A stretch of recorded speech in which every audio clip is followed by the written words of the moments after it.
My name's Nora. My life has been pretty complicated, if that's even the right word to describe it. It's always full of drama, and 9 out of 10 times the drama is in my family. Now, I don't have a big family, so you can imagine that it's mostly just a few individuals instigating things constantly. One of these individuals happened to be my grandpa, and this is the story of how my grandparents got divorced while being on 2 separate continents. I have a very close, almost parental relationship with my grandparents. You see, my mother got pregnant when she was 17. Obviously, neither of my grandparents approved, but they couldn't just kick out their pregnant daughter.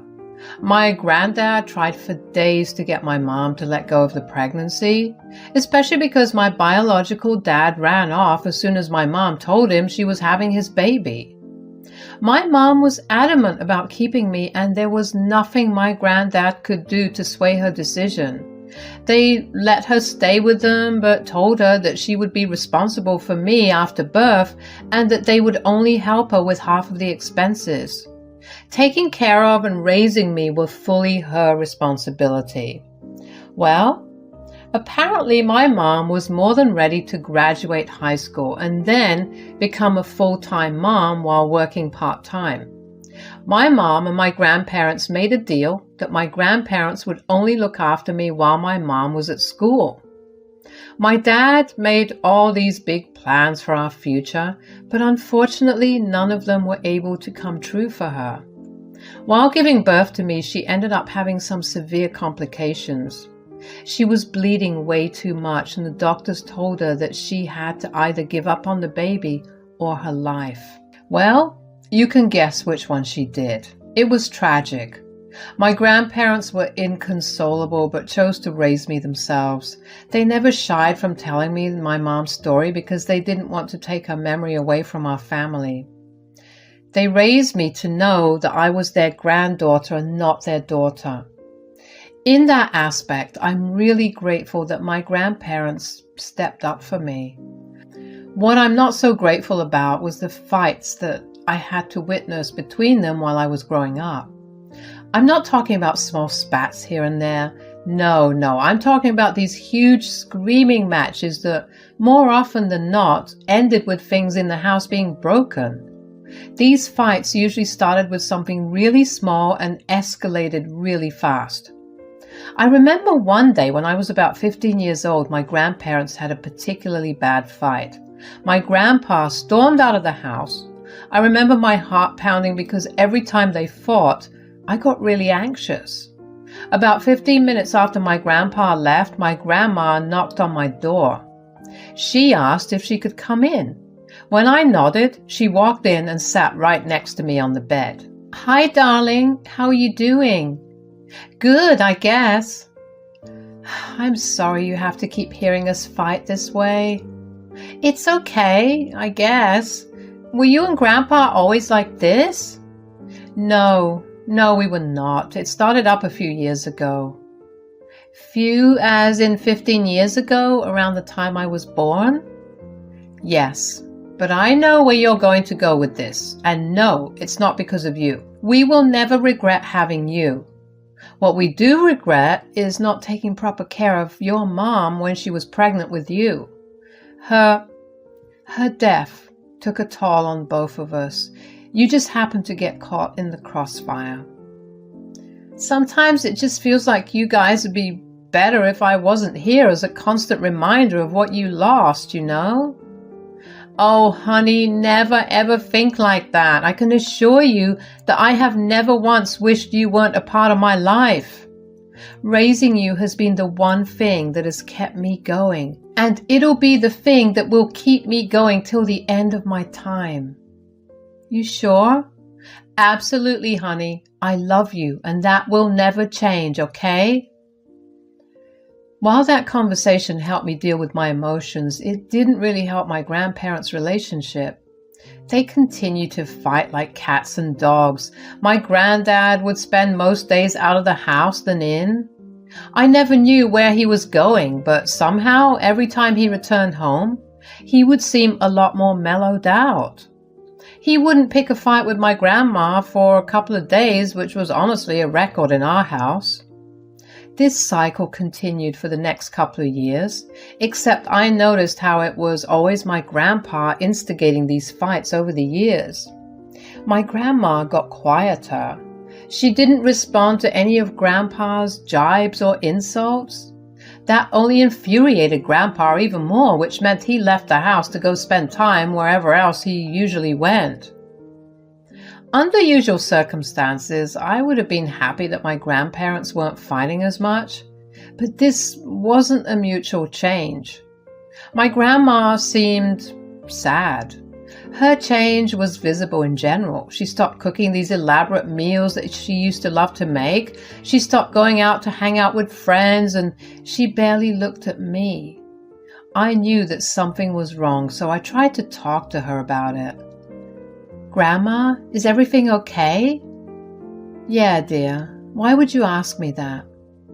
"No, it's just you aren't really responding much to anything Grandpa's saying." "Aren't you glad we aren't fighting?" "Well, yeah, but you seem sad. In general, you don't feel like the grandma I know and love. That's why I'm asking you if everything's all right." "Well, I would love to lie and say that everything's okay, but I don't like hiding things from you." "What happened? How bad is it?" "It's pretty bad, but again, I don't think you're old enough to know." "What happened to not wanting to hide things from me? Plus, I'm 18. "I don't know. Forgive me, my head's too much of a mess right now to keep track of what I'm saying." "Is there any way I could help you out at least, Grandma?" "I'm afraid not, but don't focus on it. I'll be fine. I just need some time to process everything."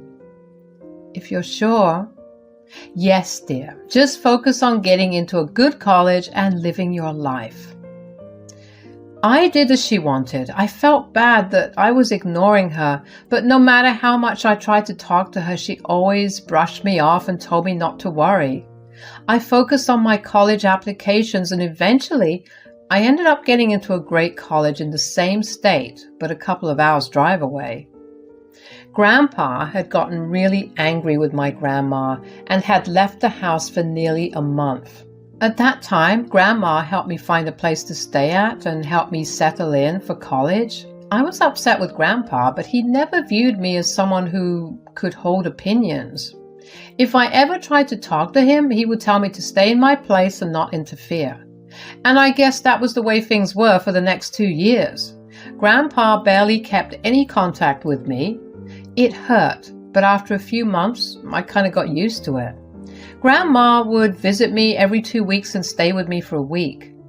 I began to actually look forward to spending time with her because I realized her being away from home was making her become her old self. Every time we spent time with each other, we would talk about what was going on in our lives. That's usually when I found out what Grandma and Grandpa were arguing about at that time. On this one particular visit, Grandma told me that they were fighting over me. "What do you mean you guys are fighting over me?" "Well, not necessarily you per se, but it includes you." "What is it then?" "Your granddad's upset that I'm spending so much time with you."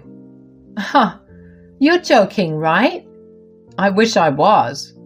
"That's really funny because it's not like he loves to pick fights just so he can get out of the house." "Tell me about it." "And he could occasionally come to visit me, but he chooses not to. He has some nerve to pick a fight with you based on that." "I'm so sorry that he's been neglecting you. I've tried talking to him, but he always gets angry, and then, well, you know what happens." "It just sucks. I feel like Grandpa's upset with me." "Oh no, I promise you that Frank's not upset with you. He's just being difficult." "Still, the audacity he has to complain about you spending time with me hurts." "I'm sorry about everything. I really am. I wish I could change things." "It's okay. I need you to not change. You're the only family I have that actually cares about me. Remember my promise. I love you and nothing will ever change that. I'll always be here, okay? I was still upset about my grandpa's issue with my grandma by the time she left. I mean, both of them raised me, so why would it be a problem for Grandma to spend time with me? And it's not like I never made an effort to get in touch with him. Every time I tried to call him, I would go straight to voicemail, or he would speak to me for barely half a minute before hanging up on me. I just wished with every fiber of my being that whatever my grandpa said didn't affect my grandma in any way. Unfortunately, the universe has very rarely worked in my favor. Grandma was supposed to visit me 2 weeks later, but she never did. I thought that things might have gotten bad at home, so she would come visit me a week later. But that never happened either. I tried to call back home, but no one answered. I got scared. I was in the middle of my midterm, so I couldn't even leave to go back home. But as soon as I gave my last midterm, I rushed back. I walked into my home and was shocked by the state of it. It was a mess. There was shattered glass everywhere. The few dishes that weren't broken were dirty and unwashed. There was dust collected on every surface. This was never what the house looked like. One of my grandparents always cleaned up after a fight. I walked around the house just taking in the sight of it. I walked up to my grandparents' bedroom and saw my grandma just sitting in bed, staring at a framed photo of her and Grandpa from when they were younger. Grandma? Oh, Laurie, oh my gosh, you almost gave me a heart attack. Sorry, I was just worried. You didn't visit last month and no one was picking up the phone. I'm sorry, dear. A lot has been going on here and I wasn't in the right mind. Why won't you just tell me what's wrong? You've been suffering in silence for years and I can't take it anymore. Just tell me, please. Well, I guess you're old enough. It's embarrassing, okay? Grandma, we're family. Nothing's embarrassing for us. You're right, I guess. You remember how you asked me a couple of years ago before you got into college why I was so upset? Yes? And you know how Grandpa leaves to go somewhere every time we have a fight? Yeah, where does he go off to? Apparently his mistress's house. What? Come again? I found out a while ago. I found emails between the two of them. I just didn't know how to process it.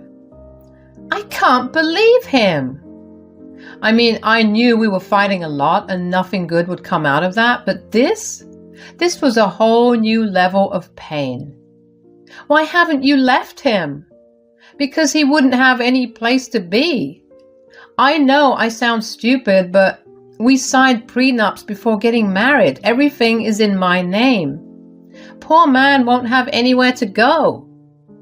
I don't know whether to feel pain or anger. Just promise me that if he does anything too bad, you'll leave him. But what if he has no place? I don't care. You deserve better than this. I guess you're right. I stayed with Grandma for that week. Grandpa wasn't there. I was grateful for it because I really didn't know how I would react to him. I helped Grandma clean the house up and listen to her rant about her feelings. It hurt me to see my grandma crying. I hardly ever saw her cry, but the few times I did see her cry, it was only my grandpa that was the reason. It sucked that he was always the reason for all these negative emotions. I wanted to stay another week so I could catch Grandpa and give him a piece of my mind. But Grandma insisted I go back to college and work on my own things. She promised that she would come to visit me in 2 weeks. I went back to my flat, but I couldn't help but feel the need to track down my grandpa. I was okay with a lot of the things that went on in my house, but cheating? That was a hard no.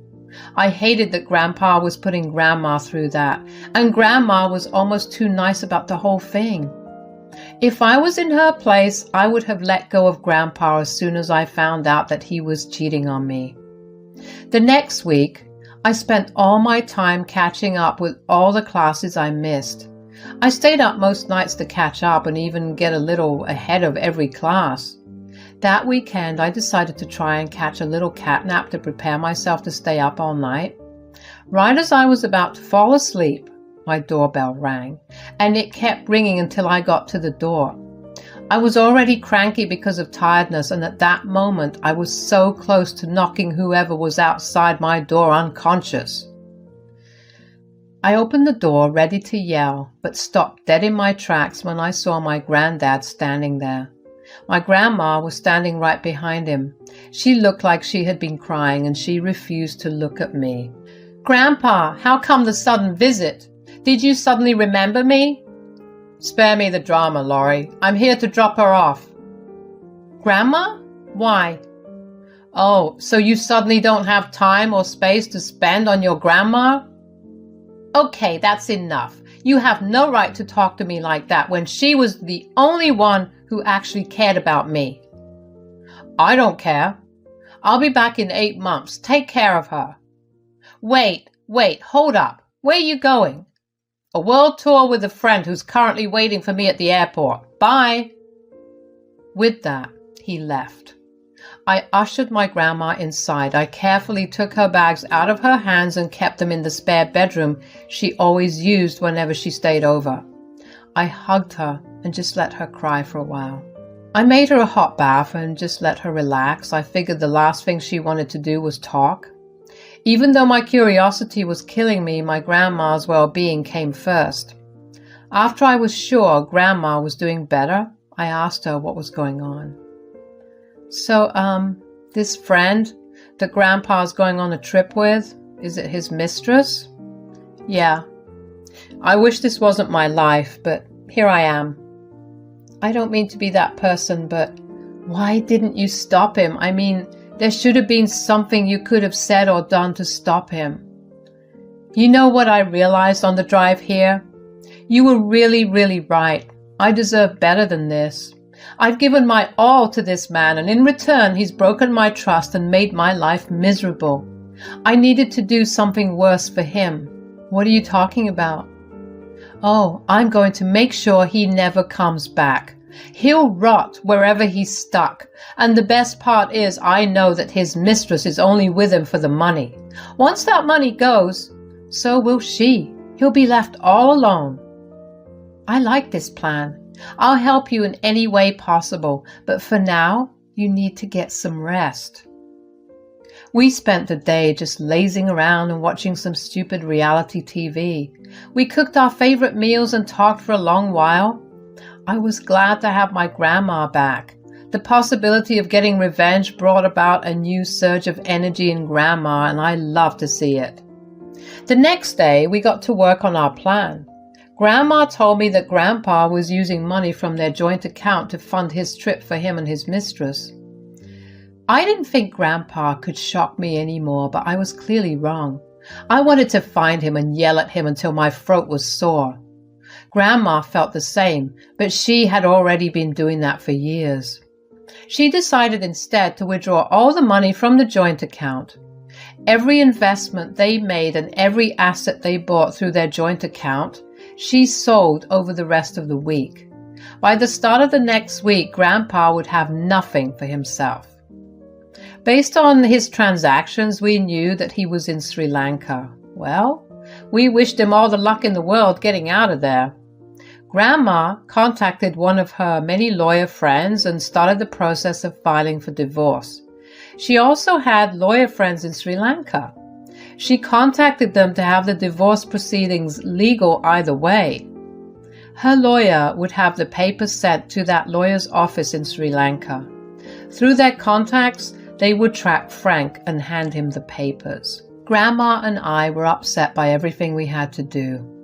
We were letting go of someone who was an important part of our lives just because he wanted to satisfy his desires. He let go of an entire family. We didn't have to wait too long to hear news about Grandpa. The lawyer in Sri Lanka told us that they had managed to track down Grandpa at a hotel while he was arguing with the hotel receptionist about his card payment.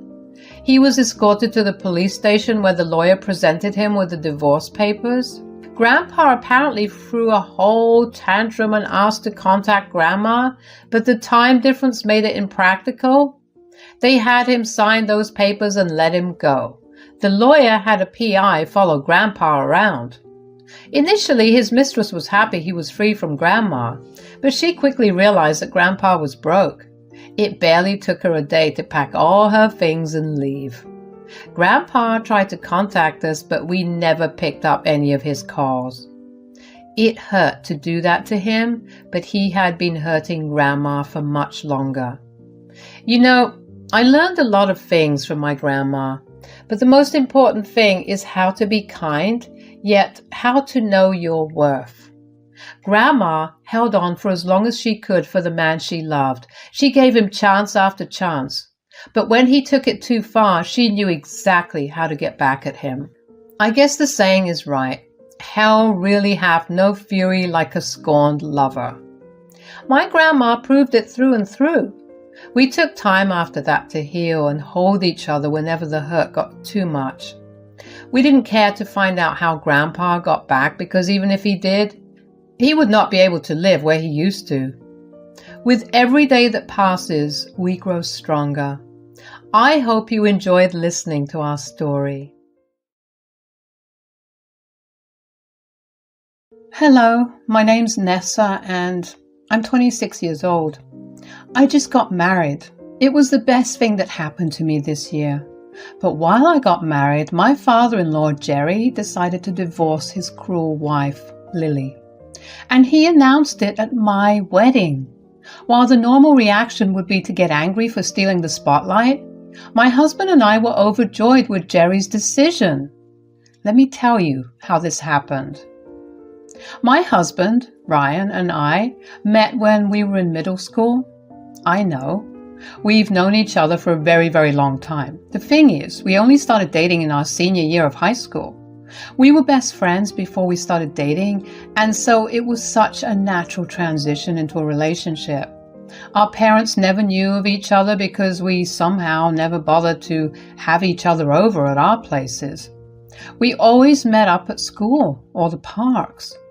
The first time we did introduce each other was about 4 months into dating.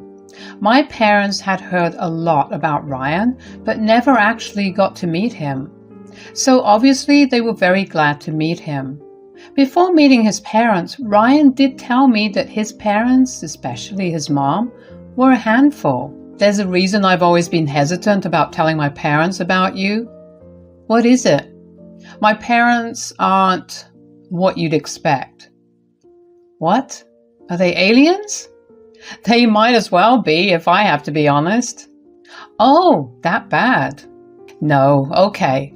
I may be exaggerating, but my dad's amazing.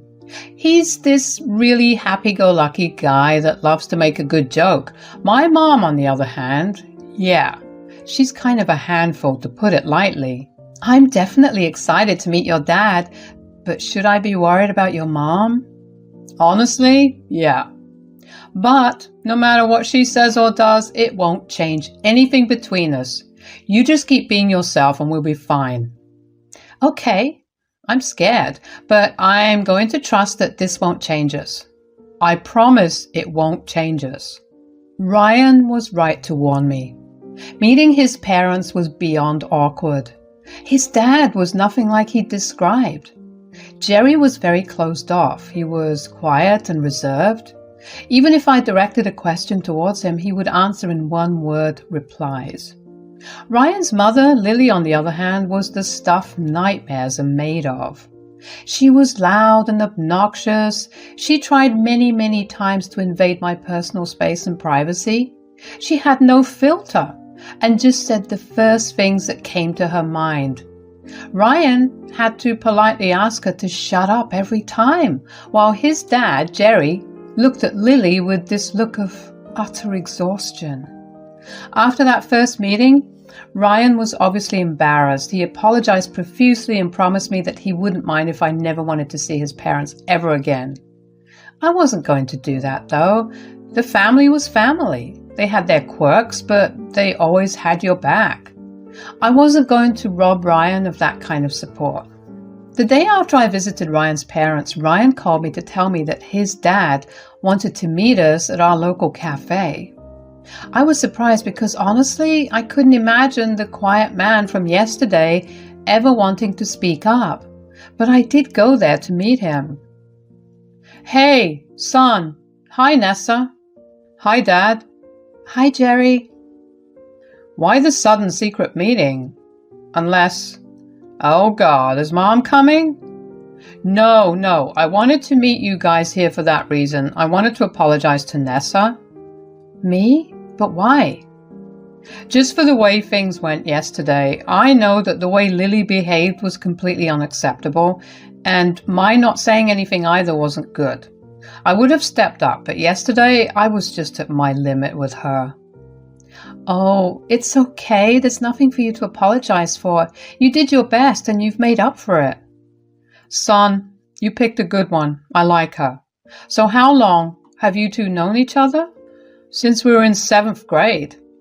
Seriously? And how come we've never heard of this beautiful and amazing woman? You saw why last night, Dad. Touché. After that, we kind of just hung out for a while. Jerry did turn out to be a little like what Ryan had described him to be. He just looked very tired, and I really just wished the best for him. He didn't deserve somebody like Lily. Of course, I never said that to either Ryan or Jerry, but I did hope at least one of them was thinking the same as me for their own sanity. In our 2nd year, we had to move out of our dorms, so we moved in together. Let me tell you, living with Ryan was just like living with my best friend, maybe because he was my best friend first. Anyway, it was an amazing shift because we got to spend even more time together. Throughout college, Jerry would set up these secret meetings for us to hang out and catch up. At first, I was nervous, but the more I hung out with Jerry, the more comfortable I got. Like, I could poke fun at him without feeling shy at all. He was actually turning out to be a great guy. After we graduated, Ryan and I waited another 2 years to get our financial stability and settle into adulthood fully. Once we had gotten to a comfortable place, Ryan proposed to me. Obviously, I was over the moon about it. We remained engaged for a whole year because we had to juggle wedding planning, work, and budgeting. Thankfully, Jerry had our backs. He didn't tell Lily anything because none of us wanted her to try to sabotage our big day.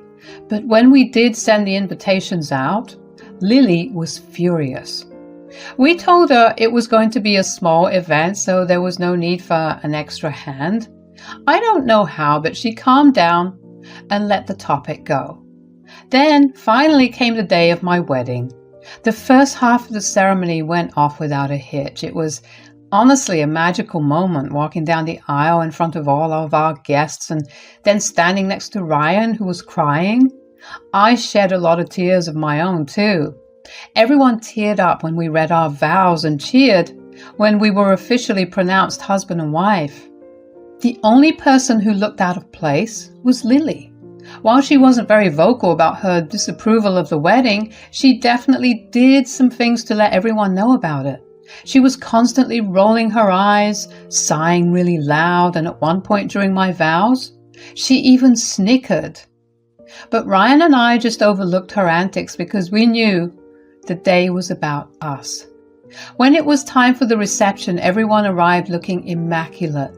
Ryan and I were showered with congrats and praises. We kicked off the reception with a dance and drinks.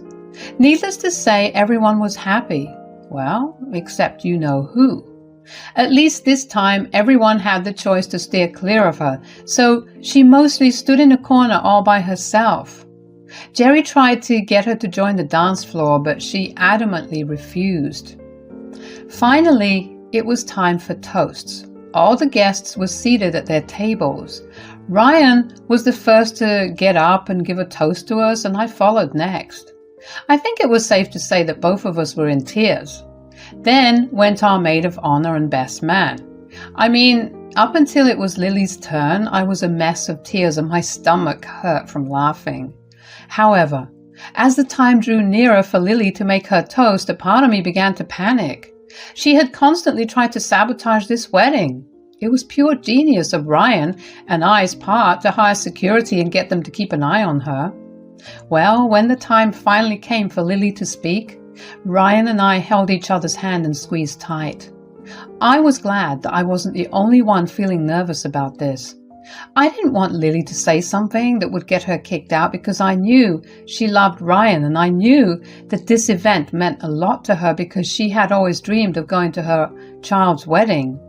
So literally, for her sake, I hoped she didn't mess it up. Hello everyone, I'm so glad to be here. For the few of you who don't know, I'm Ryan's mother. It's truly a pleasure to be here attending my baby's wedding. Although if Nessa had allowed me to help her plan this wedding, I would have definitely invited a lot more people. But you know what? It's their big day, so I'll let it be. Anyway, I'm happy that my son's happy. I wish he would have found someone a little, prettier. No need for the gasps. We were all thinking it anyway, but here's to us welcoming the ugliest member into our family. No, give me the mic. I can't let Lily say something like that. That's not very nice.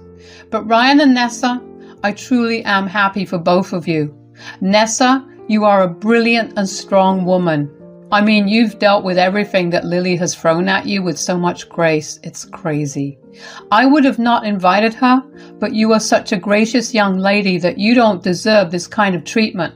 I'm also really happy to see my son so happy.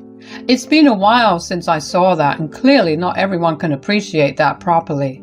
So I don't know about welcoming the ugliest member into our family, but I do know that we're letting go of one. Here, in my hand, are divorce papers for Lily. What? You can't do that? I'm sick and tired of the way you've been treating Nessa. I don't want to have to deal with you anymore. And I think Ryan and Nessa would be more than happy to let you go too. Actually, I think everyone here would be happy to watch you leave. Am I right? The crowd erupted in cheers. Lily looked like she was going to cry. Jerry smirked as he walked over to her and threw the divorce papers on the table in front of her. Lily tried to grab his arm to yell at him, but he cleverly sidestepped her and made his way back to his seat. Ryan and I, we were gobsmacked. I literally can't think of any other word to describe what we felt at the moment. For me, I was initially really hurt when Lily said what she said. I was already signaling to security to get her out, but to see Jerry stand up for me and slap her with a divorce? I was stunned. Ryan was in the same boat. He went from angry to shocked. Although at that moment I was sure he was also secretly happy. Lily began screaming about how I had brainwashed everyone in the room. She began yelling that she was warning everyone and that they would live to regret their mistakes. She, and kid you not, climbed onto the table to make her points. Obviously, we weren't going to let that fly, so Ryan called for security to escort her out. But obviously, Lily wouldn't just leave without a fight. She began kicking and thrashing about to make it even harder. The security guards had literally to drag her out of the hall. I was honestly scared of her in that moment. Never in my life had I ever met anyone that insane. Everyone just watched in amusement and fear as Lily's screaming only got louder as she got further away from us. I even saw a bunch of people filming her. I was embarrassed for her, but at the same time, I was glad she finally got what she deserved.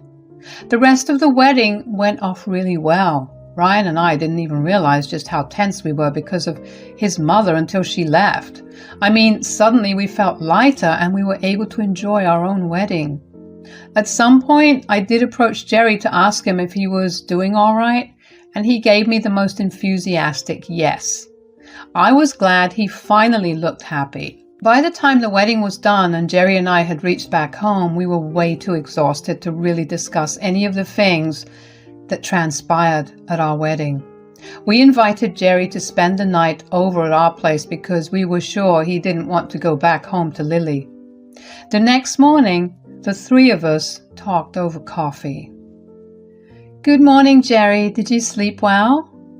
"Ah, here come the newlyweds. Yes, I did sleep well. Did you guys?" "Yep, we slept so well that we don't even remember falling asleep." "Ha, that's good. But I do have something to ask you guys." "Yes?" "Well, I was kind of awake for a while last night because I was thinking about a lot of things, and I don't know if I overstepped and caused a scene on your big day. So I'm sorry for, "Oh, no, it's all okay. In fact, I was really happy that you stood up for me." "Yeah, and we don't mind a scene, especially when it's to remove the most toxic person in our lives." "Okay, I'm glad that you didn't have a problem with it. I was just tired, I've been covering for her for so long. I've been dealing with her nonsense for even longer." "Why did you even stay with her, Dad?" "If I'm being really honest, I was going to leave your mom, but then she got pregnant. I didn't leave because I didn't want you growing up without a father. Plus, I always wanted a kid. I tried my best to give you a childhood that didn't include any of your mother's stupid antics and ideologies, and then I figured that if I could stick it out for so long, I could continue. I mean, I was used to her, and change was terrifying. But then you guys got together and your mother's behavior got uglier, and I didn't think it was even possible. That's why I'm sorry I had to take a step on your wedding." "You have nothing to apologize for. You did your best all throughout my life. You sacrificed so much for me. The least I could do was allow you to shed off your biggest burden on a day when I get to start a family of my own." I don't know when, but at some point during the conversation, I started tearing up. I mean, Jerry is just the nicest guy. I can't believe everything he'd put up with Lily for so long.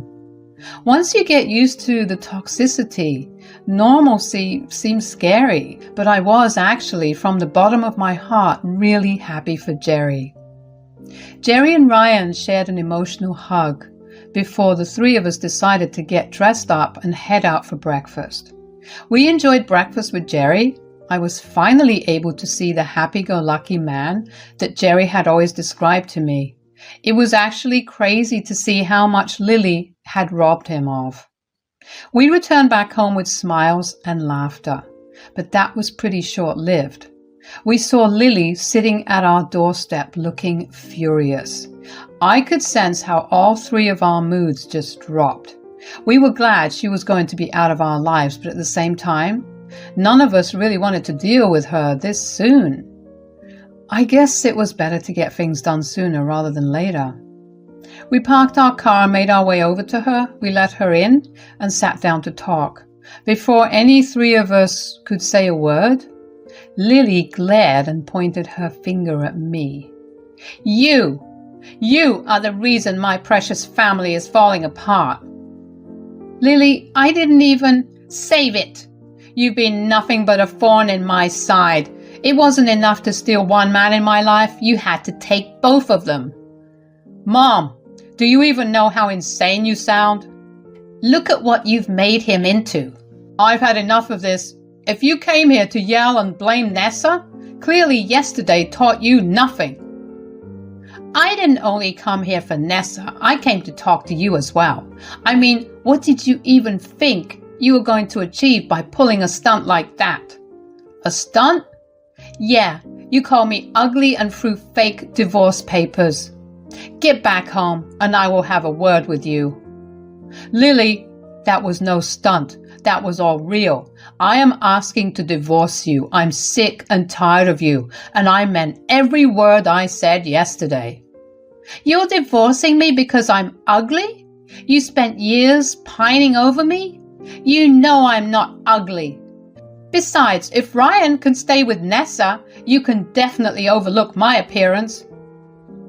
"Do you really not hear how obscene you sound? You may not be ugly on the outside, but you definitely have the ugliest personality. You are mean, entitled, and just embarrassing to be around. I'm glad I pined after you because I got Ryan, but I do regret staying with you even after Ryan moved out."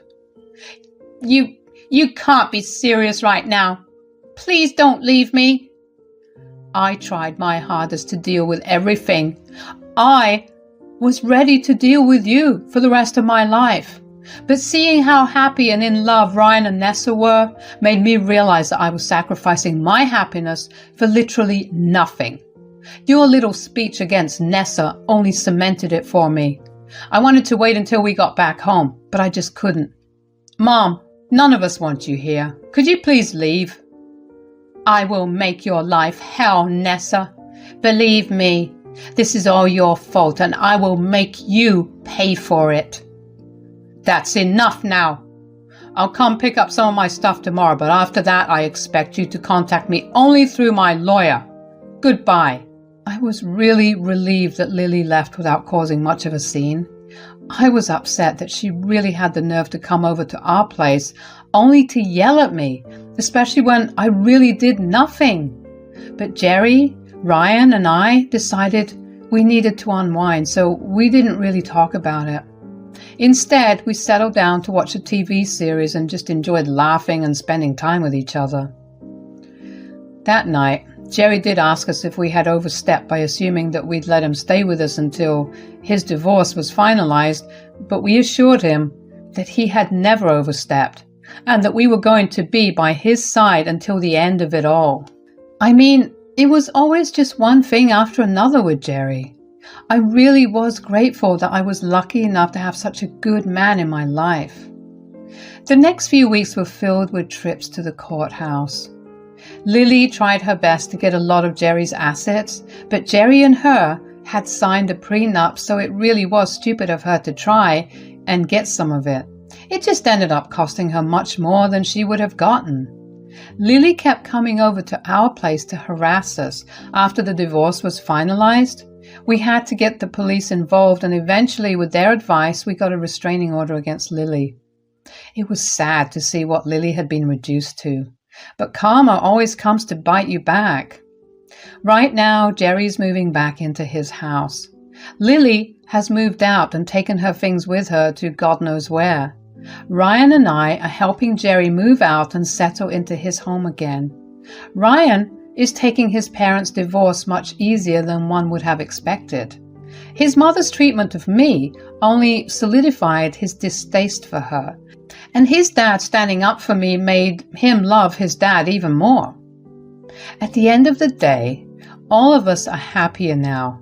This entire experience only showed me just how much influence a person can exert on your mental state.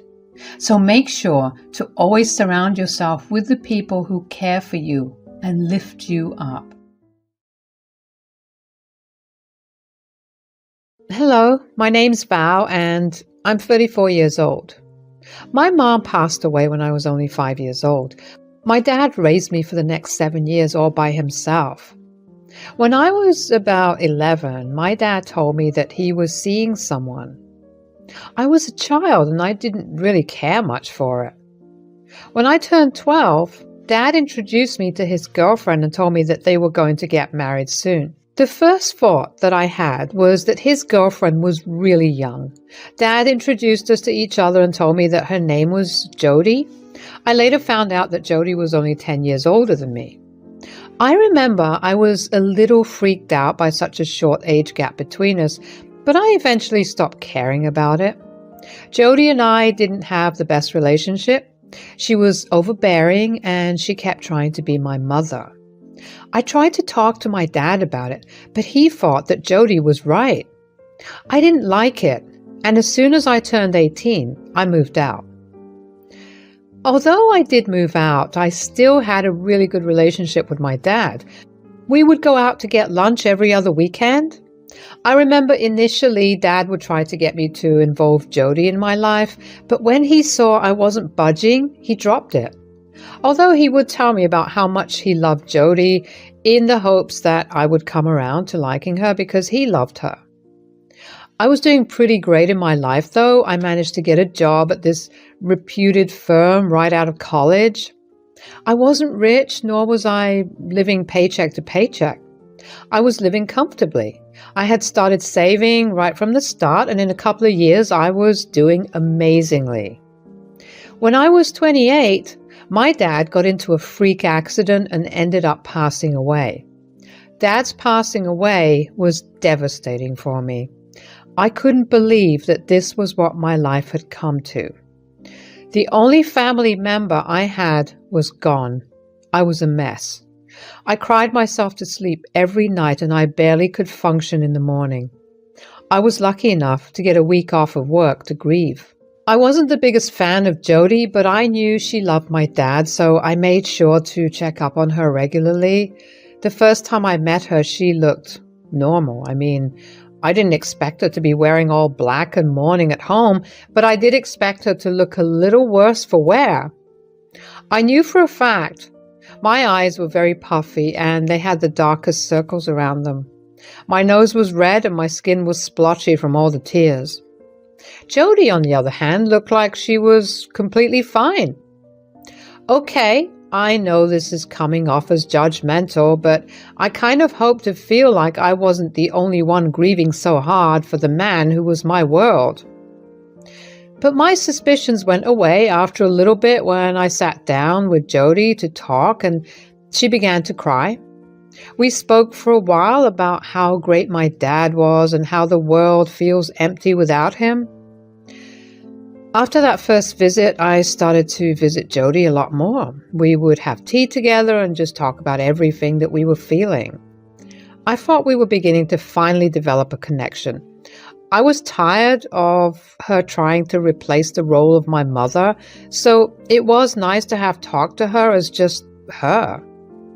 One particular day, when we were talking, she suddenly burst into tears. I was alarmed because we weren't even talking about anything emotional. I got up from my seat and made my way over to her to let her cry into my shoulder. When she calmed down a bit, I asked her what was wrong. Is everything okay? What's wrong? I just got a letter from the bank. Uh-oh, what did they say? You know how I have been super busy with taking care of your dad these past few months, along with taking care of all the medical expenses? Yeah, well, I haven't had much money to pay off our mortgage, which has now transferred to me. I don't even have a job. I'm going to be homeless. Oh, no. Is that what the bank told you? Yeah, they've given me 4 months to pay off all my dues. Of course, along with the 4 months mortgage payments as well. I don't have that kind of money. Your dad didn't even leave me that much. I know. It's okay. No, it's not okay. Calm down, Jody. I have some money in my savings. I can help you out. Really? You do that for me? Yeah, of course. You've become someone I've come to understand recently, and I value you a lot. Plus, Dad would have been happy with me for doing this for you. Thank you so much, Val. If I do help you with your payments, I have 2 conditions. Yeah? I can't rent a place and pay your mortgage. I will need to move in. Of course, honey. This house is yours, too. Great. Secondly, I can't keep paying off your mortgage. You need to find a job soon and start taking care of it. I can contribute half of it, but you'll still need to find a job.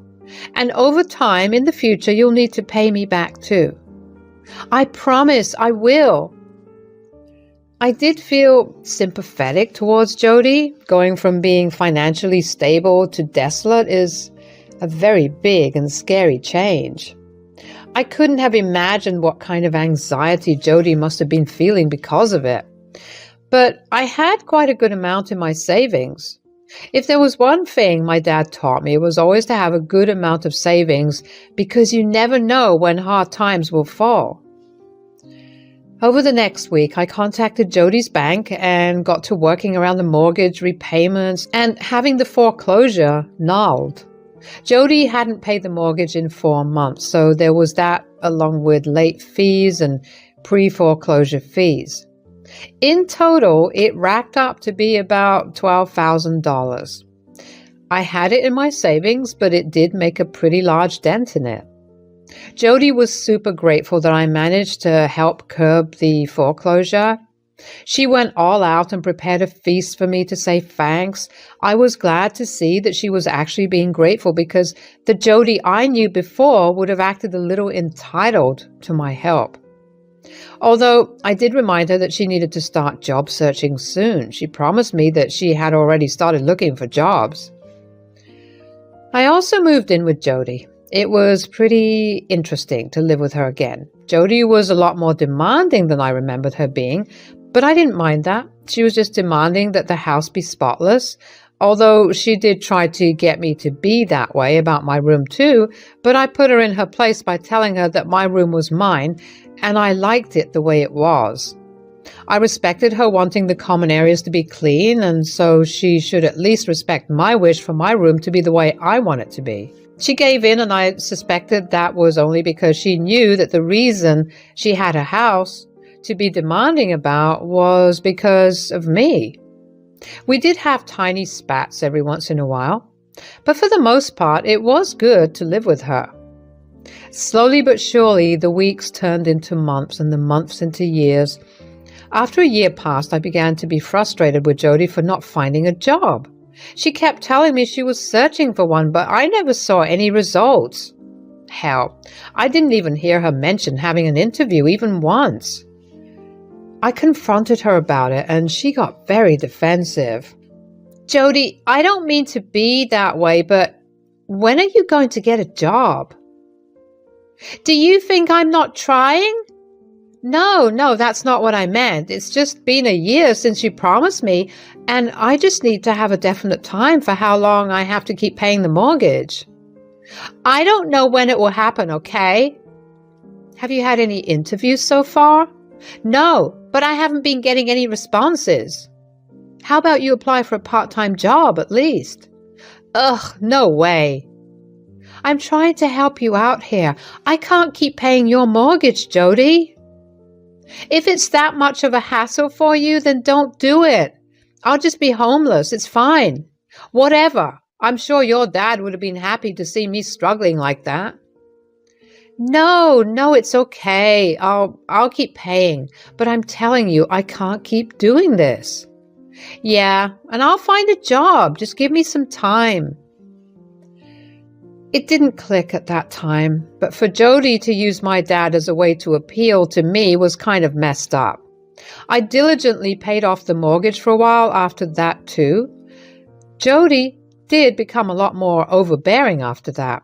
She began to get annoyed about when I got back home and who I hung out with during weekends.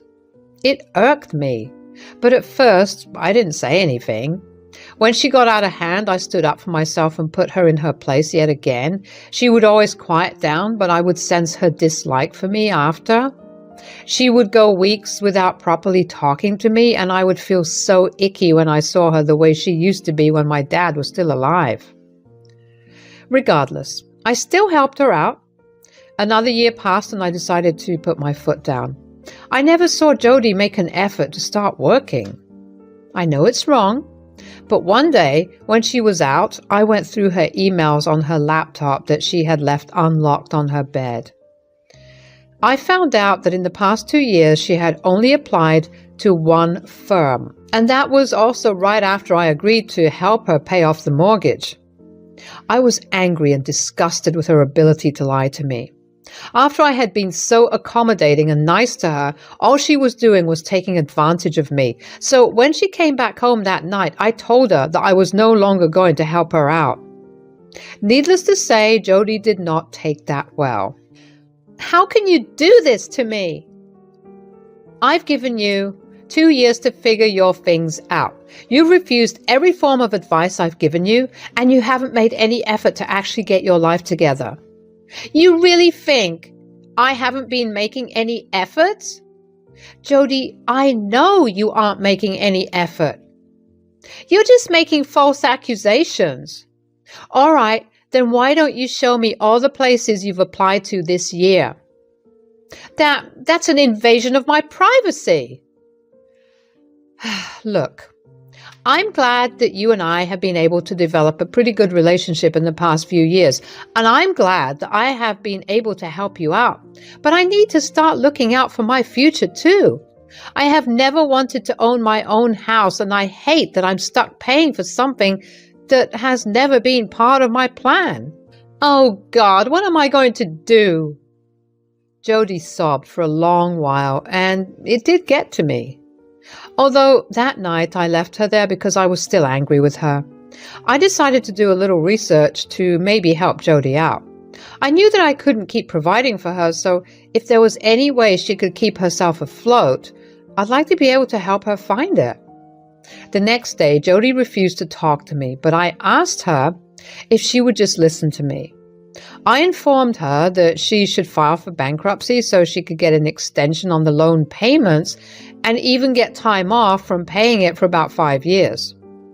Jody finally acknowledged me and asked me if I could help her out with filing the paperwork.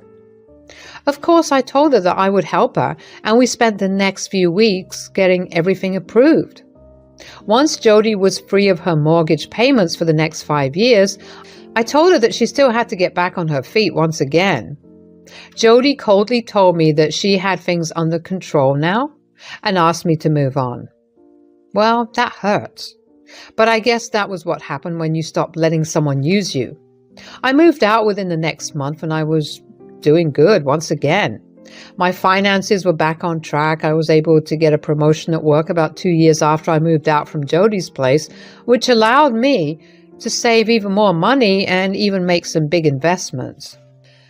Jody and I barely kept in contact. She didn't make any effort to contact me, but I tried because at the end of the day, she was my dad's wife and he loved her dearly. I would ask her how she was doing, and if she managed to find another job, she would always speak coldly towards me and tell me to mind my business. Even though I was upset about her behavior initially, I just kind of let it go after a while. My life was going on pretty well until one day, about 5 months after Jody's bankruptcy period was done, Jody showed up at my door. Now, I was surprised because I did not expect her to be there. I hadn't spoken to her for the past few months. I had an inkling about what she wanted, so I prepared myself to stand my ground and tell her that I wasn't going to help her out in any way. I invited her in, and when I took a better look at her, she looked like an absolute mess. Her hair looked like a mess, she lost a lot of weight, and she looked like she hadn't slept in months. Things look like they're going really rough for you. Is everything okay? No, I'm struggling a lot. I'm so sorry to hear that. Yeah, after you left, I sort of went down this whole spiral. At least when you were there, I wasn't fully alone, but after you left, I realized just how alone I was. I tried to reach out to you, but you always pushed me away. I know, and I'm so sorry for that. I didn't mean to push you away and be so hurtful. I was just angry with a lot of things. Like what? I was angry with myself for being so alone. I was angry with your dad for leaving me alone, and I was angry that I was struggling so much. I get that. It's been 5 years and I still haven't been able to find a job. I've just been so depressed. I've nearly exhausted all the money your dad left me, and my family is cutting off helping me too. I tried to explain to them how I've been feeling, but they simply won't understand. In fact, they won't even listen to me. Oh, Jody, I didn't know you were struggling this much. And I hate constantly coming back to you. You've done the most for me, but if there's any way... I was torn. On one hand, I had made up my mind to not help Jody, but on the other hand, this was a woman who was struggling. I knew firsthand what depression could do to someone. I empathized with her. Before I knew it, I was telling Jody that I would help her again. Jody cried in joy and thanked me profusely. I was happy that I could help her out. I understood what she was struggling with, and I was never someone to leave someone stranded when they were clearly suffering. The next week, I was once again at the bank figuring things out for Jody. Turns out this time she hadn't made her mortgage payments for 5 months. I wondered why she didn't get her mortgage readjusted and maybe just reduce the monthly payments, but I just rationalized it by thinking that she was suffering too much to think clearly. As I went over Jody's mortgage, I realized she only had about $75,000 left to pay off, including her late fees and all that, to fully be done with her mortgage. Now, in the past 5 years, I had saved a lot more money, and I definitely had that amount in my account. I checked with Jody if she'd just want me to pay off her mortgage, and over time, she could pay me, and she cried. She asked me if that would be possible, and when I said it would, she promised me that she would pay me back. I told her I would get her promise in writing within the next week and then pay her loan off. I don't know how she did it, but she convinced me to pay her loan first and then make the contract with her. After I settled her loan, I made my way over to her place. There was an unfamiliar car parked in the driveway. The front door was unlocked, and when I walked in, I heard Jody laughing loudly along with the sound of another man. When I walked into the living room, I saw Jody sitting on another man's lap with her arms around him. That made me feel icky. Just a week ago, she was telling me about how much she had loved my dad and how she would never be able to get over him. She told me that my dad would have been very proud of me, and in general, she kept bringing up my dad. Looking back, that was probably her way of emotionally blackmailing me into paying off her loan. When Jody realized I was standing there, she laughed and pointed at me while she spoke to her partner. "Darling, look, that's the girl I was telling you about. She's the daughter of the man from whom I got this house. I tricked her into paying it off, and now we can live here happily." "What? What are you talking about?" "Oh, don't tell me you're really that stupid. You really think I couldn't get a job?" "I knew you could, and that's exactly why I stopped paying for you the first time around." "Oh, right. I put on that whole act and got you to pay it off." "That was an act?" "Ugh, of course." "Did you even love my dad?" "You, God, no. I just needed the money because I did not want to work. I was tired of constantly being tired, so I married an older man with money. Man, I really hoped he'd live longer." "You are sick. I can't believe I helped you out for so long. I can't believe my dad fell for you. Do you even know how much he loved you?" Yeah, I don't care. Say what you want. At the end of the day, I own a house, and that's all I care about. Plus, I get to live with my boyfriend here." I stormed out of the house. I felt my tears running down my face, and I wanted nothing more than to hurt Jody. How could she do something as vile as this? I knew I couldn't let Jody win that easily. I knew just how to get her off of her high horse. You see, since I was transferring a large amount, my bank was holding the money for a day to give me the opportunity to cancel the transaction. Jody didn't know about this, and if she had actually been smart enough, she would have waited to reveal her grand scheme. I was grateful she was stupid. I really was. I called my bank and canceled the transaction. I then blocked Jody's number and blocked her from all of my socials. I made sure that there was no way for her to reach me. I knew it would take another month or so for her to realize that the mortgage payment was not done, so I decided to move as well. I was hurting, but at the same time, I was glad I was able to give Jody a taste of her own medicine. I hoped that she would face the worst consequences, and from what I found out later, Jody's house did get foreclosed. I heard from various mutual friends and connections that she's been couch surfing for a while now. Her boyfriend left her, and she has no income as yet. She tried to badmouth me, but quickly realized that no one was siding with her. In fact, a bunch of them reached out to me to check on how I was doing. I felt like I had vindicated my dad by denying her the opportunity to own his house. I've learned to never let anyone use my emotions to appeal to me. People are crappy and will never miss out on an opportunity to use you. I've learned to let go once I've already been burnt because people rarely ever change. In a way, I guess I'm grateful for this experience. I will continue to live happily, and I will honor my dad's memories without letting them influence anything I do. Thanks for listening. Hi everyone, this is Tina. My life was seemingly perfect before I got married. I had a decent job and was all set to marry the man of my dreams.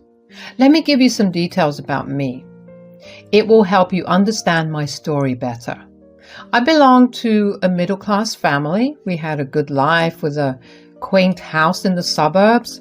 My life changed for the worse when I lost my parents after my high school graduation. I still blame myself sometimes, but with therapy, I have almost come to terms with it. After my parents passed away, I was brought face to face with reality. They did have a college fund for me, which I needed to use for funeral expenses. There was not much in savings because they had just purchased the house. So my dream of going to college ended there. I was left to fend for myself while also grieving my family. It pains me to even think of that time. I worked my butt off doing minimum wage jobs before landing a job as a receptionist. When my life was a little more stable, I met Jaden. I actually met him through a dating site and we quickly became close. He had a sister his age named Vienna. Vienna and I would go on to have an amazing friendship that is still the same even today. While his sister loved me a lot, his mother didn't. His mom was one of those controlling and overly entitled parents. She often made fun of me and mocked me for not going to college. She said, "I have no idea why Jaden likes you so much. Everyone in your family has been to college. We like having highly educated people in the family. Even Vienna is doing her major in business studies.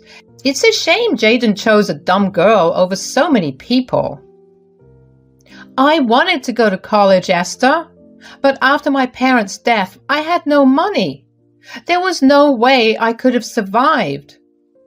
Those are just excuses. My son and daughter both took out student loans to go to college.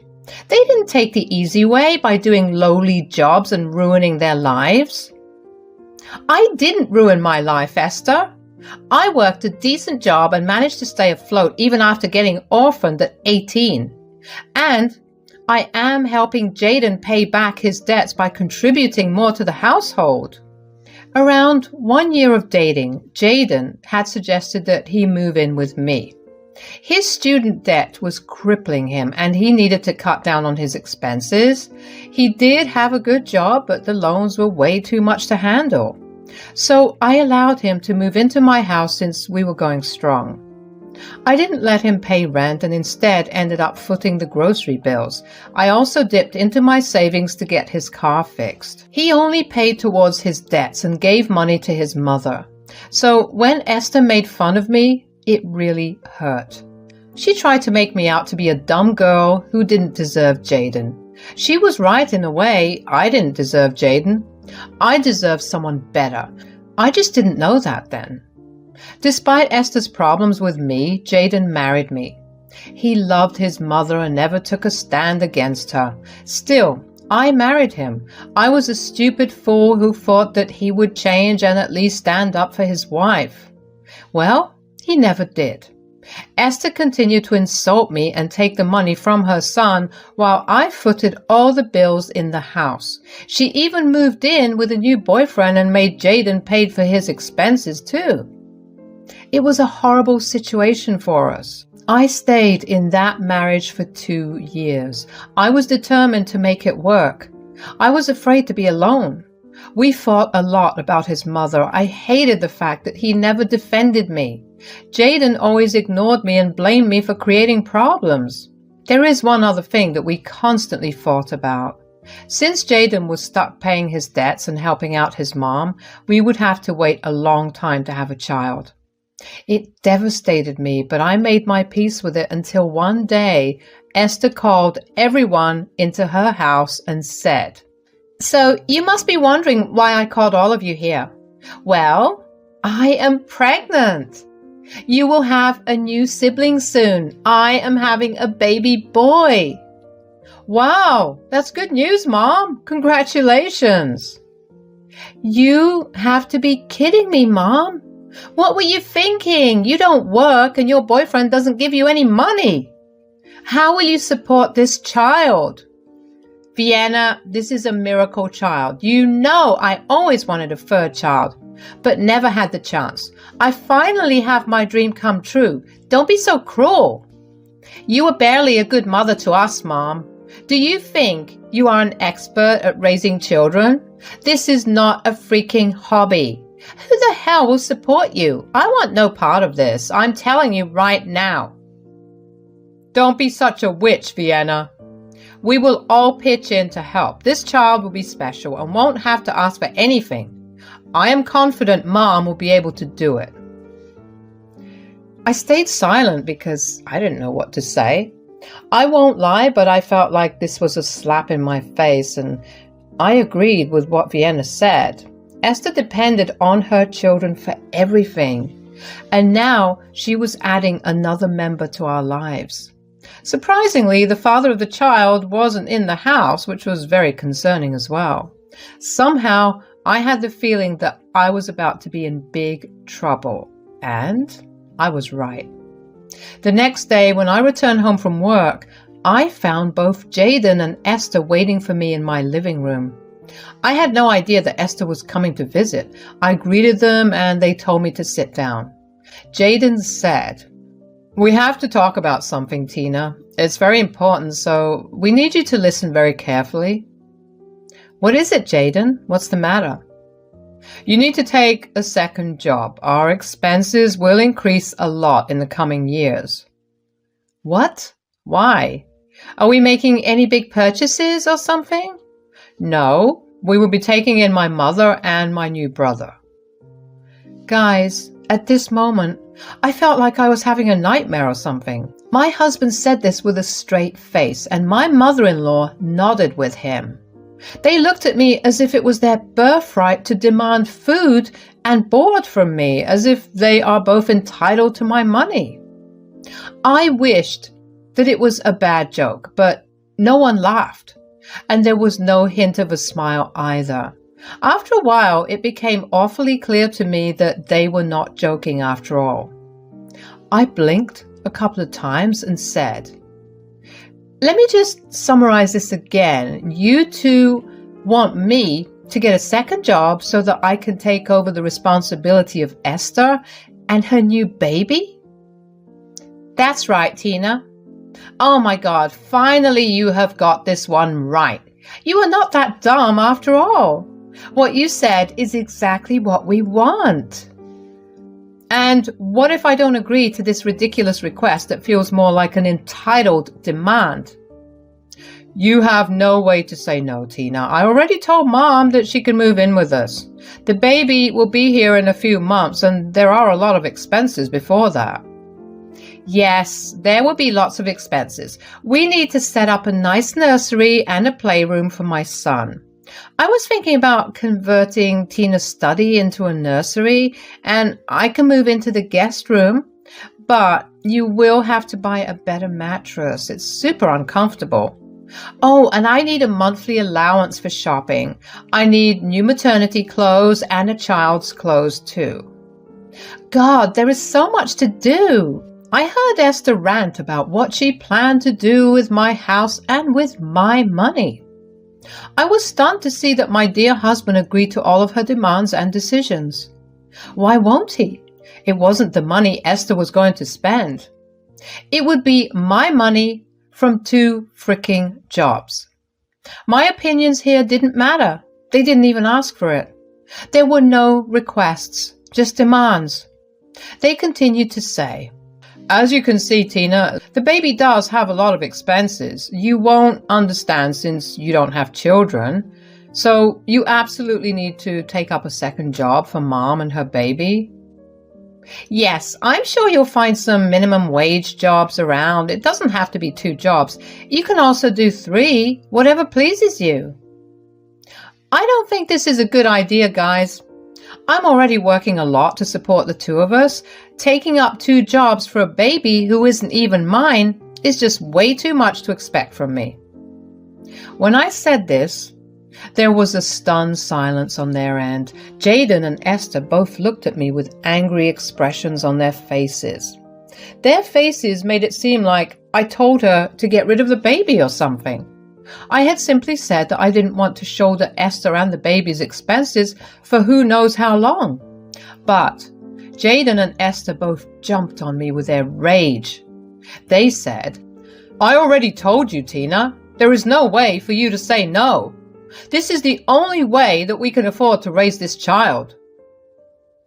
"Do you see that, Jaden? Tina wants me to get rid of my child."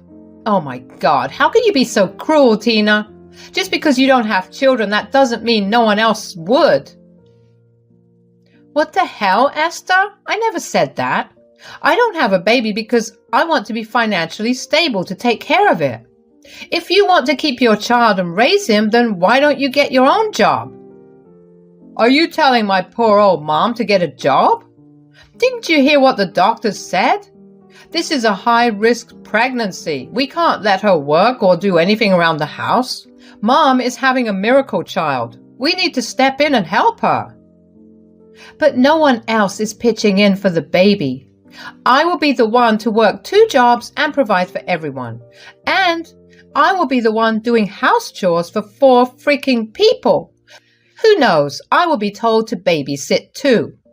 "It's not babysitting when you're doing it for the family. You are bound to look after the baby. He will be your new brother-in-law. Vienna will also come and help at times." "I highly doubt that, Esther. She already told us that she wants no part of this problem. The most she can do is pay a small amount for hospital bills. I can't blame her. She has just started working and had student loans." "I have student loans too, Tina. That's why you have to get 2 jobs to help. Since you didn't go to college, it won't hurt you to join minimum wage jobs. I don't want to ruin my reputation by doing that." I don't know which was worse, the entitlement or the insults against me. They wanted me to work like an ass because I don't have a fancy college degree. Apparently, I have no self-respect, while it will kill Jaden to take up small jobs even after having a college degree. I wanted to laugh and cry at the same time. Meanwhile, Esther and Jaden continued to rant about how this miracle child needed so much care and expensive stuff. My head was spinning, and I didn't know what to do. I decided that I needed to talk to Jaden separately, so I asked Esther to sit in the living room while I talked to Jaden privately. She protested, but this time I wasn't having it. As we went into the kitchen, Jaden said, "There was no reason to talk to me separately, Tina. I already told you what I wanted to tell you." "Yes, back there all you did was talk and tell me your demands. But what about my opinions, Jaden? Why didn't you consult me before deciding on your own?" "I didn't decide on my own. Mom was there to help me." "Really, Tina, this is the only way there is. We already told you that." "This is not the only way, Jaden. Esther can get a job, and so can you. Or you can make the baby daddy become responsible for the baby. Where the hell is he anyway?" "He will not be in the picture anymore. He left town yesterday. Mom can't be living alone in the house, so she is staying with us from tomorrow." "What the hell, Jaden? Why are you not suing the guy for child support and stuff? Just get a lawyer." "Mom doesn't want too much stress by bringing in the courts. If the father doesn't want to take responsibility, we will. We are her family after all." "You can't just say that, Jaden. I need time to at least think about it. You can't expect me to shoulder 2 new people in the house. What about our child? This will push back our timeline even more." "God, you are so selfish, Tina. It won't kill us to have kids later in life.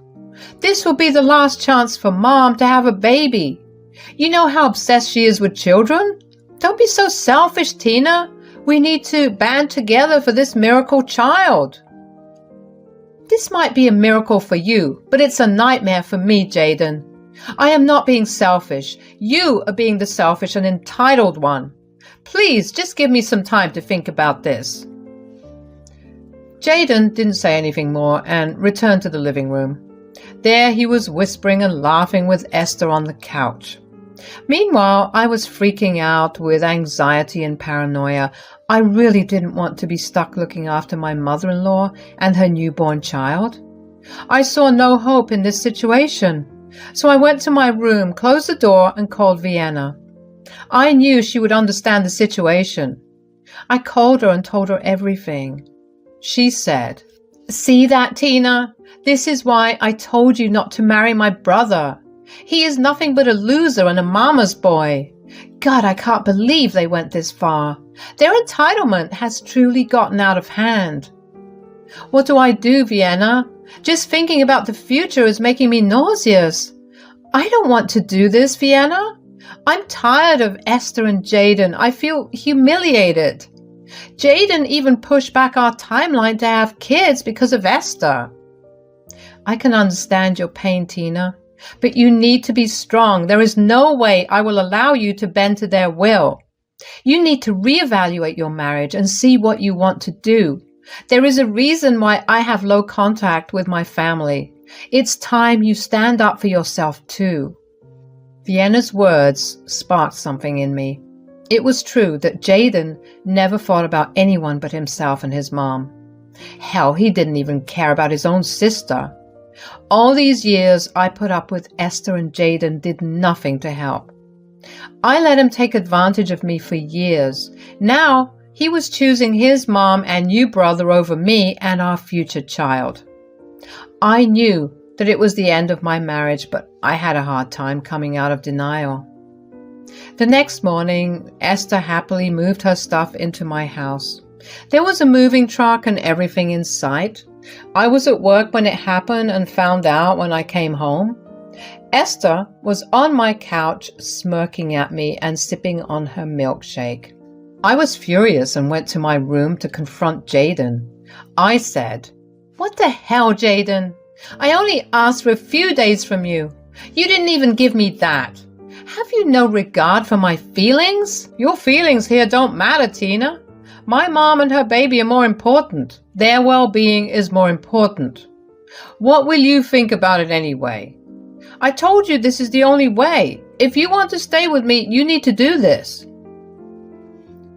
So, that is your final decision, is it? You won't change your mind and won't even consider my feelings. Okay then. You want me to get a second job? Sure, let's do it. The baby and your mom do matter more to you after all. Jaden had his head in the clouds. He thought that I had finally stopped throwing tantrums and agreed to his decision. He hugged me and told me that he was proud of me. Then he went to spend time with his mother. I smiled at them and went to my room. I was going to get a second job after all. I may not have a college degree, but my years of experience mattered a lot. So I was actually able to find a managerial position at a local store. It had night shifts, which meant it would fit in with my receptionist job just fine. I took that job and went for the interview the next day. I was hired, of course. I had worked there as an employee before. They knew me well. After getting the job, I went straight to a divorce lawyer. Yes, I was going to divorce that piece of crap. When I returned home, both Esther and Jaden swarmed me for information. What information, you may ask? Well, they wanted to know if I found a job or started to look for one. I told them, yes, I found a second job. It's a managerial position, so it pays well. There will be no problems for me. That is good news, Tina. See, it wasn't that difficult now, was it? So, when will you get the first paycheck? I have a ton of stuff to buy. I need the money soon. When will you be able to give me money? I looked at them with a confused expression on my face. I pretended to not understand what they were saying at all. Yes, I have a flair for drama. I was so done with them that I didn't feel any emotion towards them anymore. I said, "Sorry, Esther, I don't understand. Why would I give you money?" "You can ask Jaden." "What?" Why would she ask me? You took the second job to support Mom. You are the one who needs to give her money. You can give her some now from your first job as well. I never said that I got the second job for Esther. This has nothing to do with her at all. I took up a second job so that I could hire a lawyer. Why do we need a lawyer, Tina? I told you we cannot sue the father. It will be too stressful for Mom. We cannot risk that at all. The lawyer is not for Esther either, Jaden. The lawyer is for me. I will be filing for divorce. I have already talked to one, and I am also preparing an eviction notice. This house is not a marital asset, so I don't need to allow you to be here during the divorce. Plus, you earn more than me and have enough money to rent. You can move out within a month, and don't forget to take your mom as well. Hearing this, Jaden was shell-shocked. He went extremely silent, and Esther also did the same. The expression on their faces was super funny, but I held my laughter. I didn't want them to think that I was joking or something. After some time, Jaden and Esther started to shout at me, calling me names. They didn't like the fact that I talked about divorce and eviction. They thought that I was fretting them or something. That night, Jaden slept on the couch. The two continued to berate me throughout the week until the divorce and eviction papers arrived. That hit home the reality that I was truly kicking them out. Then they started to emotionally blackmail me. They said, "How can you do this to a poor child, Tina? I know that you hate me, but my child has done no wrong. Think about my poor child." I do feel bad for the child, Esther. He will end up having a useless mom and an equally useless brother. But that is none of my concern. I will be out of his life long before he is even born. How can you say that, Tina? Have you no heart? Where will we go? How will we take care of the baby? Your mom is a third-time mother, Jaden. I'm sure she knows how to raise a child. Only her daughter turned out right, though, but she doesn't even want to talk to her anymore. Jaden and Esther continued to hound me with their emotional blackmail. The good thing was that with 2 jobs, I was rarely home, and Vienna moved in with me to make sure they don't do anything stupid. Yes, she signed a lease and would be paying me rent too. She would now be my roommate till she gets married to her fiancé. I was glad to have her support in the house. Our divorce went to court because Jaden refused to sign the papers. I was able to provide documents to show financial abuse to some extent. That led to the judge allowing us a 6-month separation period. Jaden protested a little bit but didn't know what to do. When it was time for the eviction, both Esther and Jaden created drama. They alternated between berating me to begging me. I ignored them and forced them to move out. Lawyer fees were getting heavy on Jaden, and he tried to avoid drama. Not to mention that he now had to take responsibility for 3 people. Jaden realized the severity of the situation soon. Esther and Jaden did move in together into a small apartment. Soon, it became apparent to Jaden that he had messed up. He begged to come back to my house without Esther, but I shut him out. I stuck to my guns for 6 months, after which the judge granted me the divorce. I got alimony and half his savings. It was a full win for me. Jaden looked defeated when he left the court. By that time, Esther had already given birth to a healthy baby boy, and the entire financial burden was on Jaden alone. Vienna was not talking to them and refused to give any money. She did meet the child, though. She will be a caring aunt. She simply didn't want to reward Esther's bad behavior. She is still living with me, so I am not alone. I actually left my receptionist job because I am back in college. Yes, I finally decided to pursue my dreams now that I had the money. My new managerial position with the night shift was enough to sustain me while I went to classes in the morning. With the rent from Vienna and alimony from Jaden, I'm confident that I will be able to breeze through college without a problem. Keep me in your prayers.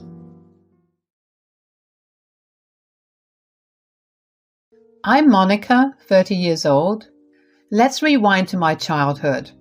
I don't remember much from when I was born. I don't know who my biological parents were, and I never wanted to find out. I found myself in an orphanage surrounded by other kids with dreams and stories of their own. I held on to a hope that one day I would be chosen and my life would change forever. My lucky day came when I turned 10. A wonderful couple, Lisa and Robert, scooped me up and brought me into their family.